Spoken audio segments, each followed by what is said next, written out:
Salut mes petits poulets, c'est un réel plaisir de vous retrouver sur cette chaîne YouTube comme chaque jeudi à 18 h pour parler avec vous de cuisine et d'histoire. Et aujourd'hui, je vais vous partager une recette qui est super facile. C'est plus des astuces et des techniques, voilà, comment cuire et comment surtout réussir la cuisson pour avoir un beau poulet rôti, bien croustillant, voilà, et bien juteux à l'intérieur. Pas de fioritures dans cette recette, on va vraiment aller à l'essentiel. On va commencer déjà par préchauffer notre four à 180 degrés. Je vous laisse découvrir les ingrédients qu'on va avoir besoin pour cette recette. Voilà une petite vue d'ensemble. N'hésitez pas à vous abonner à ma chaîne si ce n'est pas encore fait. Puis si vous appréciez cette vidéo, laissez-moi un petit commentaire et un petit pouce bleu. Je vous invite à vous laver les mains et on passe à la réalisation de notre poulet rôti.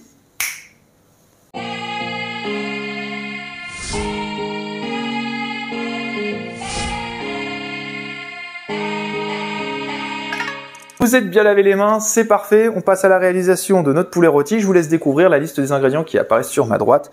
Et donc, on va mettre dans notre plat notre poulet rôti. Enfin, il n'est pas encore rôti, hein. Et là, on va venir mettre, du coup, notre huile d'olive dessus. Il faut être généreux avec l'huile d'olive. Voilà. Ensuite, on va venir ajouter du sel.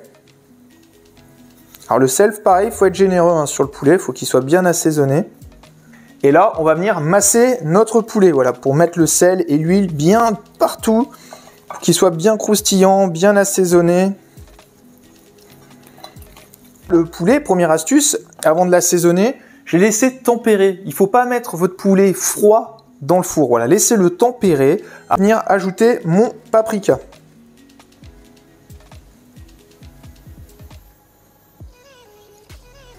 Dans cette vidéo, j'ai essayé de vous faire une recette assez simple. Là, j'ajoute un peu de poivre.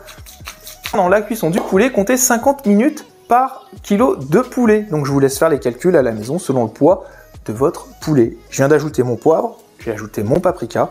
Et là, on va continuer à masser voilà, notre poulet. On a fini l'extérieur du poulet. Pour l'intérieur, c'est très simple. On va venir mettre voilà, quelques feuilles de laurier et un petit peu de thym. Et on va venir aussi ajouter à l'intérieur du poulet un peu de sel et un petit peu de poivre. Pour le cuire, on va le mettre du coup sur le côté, voilà, sur une cuisse. On va le cuire 25 minutes comme ça sur une cuisse. Ensuite, on le cuira 25 minutes sur l'autre cuisse et ensuite on le cuira voilà, sur le dos afin d'avoir une cuisson qui soit bien répartie. Donc, dans votre four, moi, je vous invite à mettre un ramequin avec un peu d'eau, voilà, pour amener un peu d'humidité dans le four et la cuisson de votre poulet, voilà, pour un poulet qui soit moelleux. Donc, ramequin avec notre eau dans le four. Et puis, notre poulet sur la cuisse, voilà, pendant 25 minutes.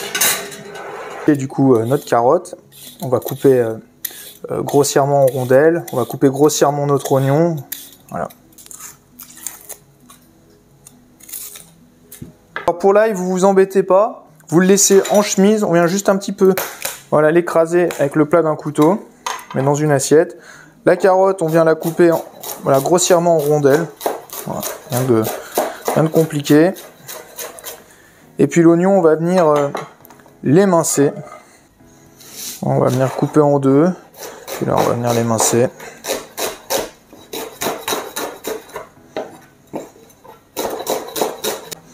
Voilà. On réserve dans notre assiette. Ça fait 25 minutes que notre poulet est en train de cuire sur le côté. Venir le retourner. On va le mettre voilà, sur l'autre cuisse. Comme ceci. Là, on va venir ajouter du coup notre garniture de carottes, d'oignons et d'ail. Un petit peu d'eau aussi dans notre plat. Et là c'est reparti pour 25 minutes. Là maintenant on va venir tourner notre poulet. Voilà, on va le mettre sur le dos. De nouveau le cuire 30 minutes et on n'oublie pas d'arroser notre poulet.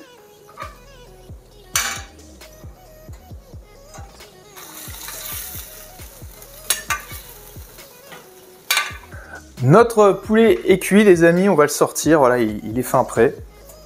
Alors on l'a bien arrosé hein, tout au long de la cuisson pour lui donner du goût, pour éviter qu'il sèche. Voilà, il est sublimissime avec sa petite garniture là, et son petit jus.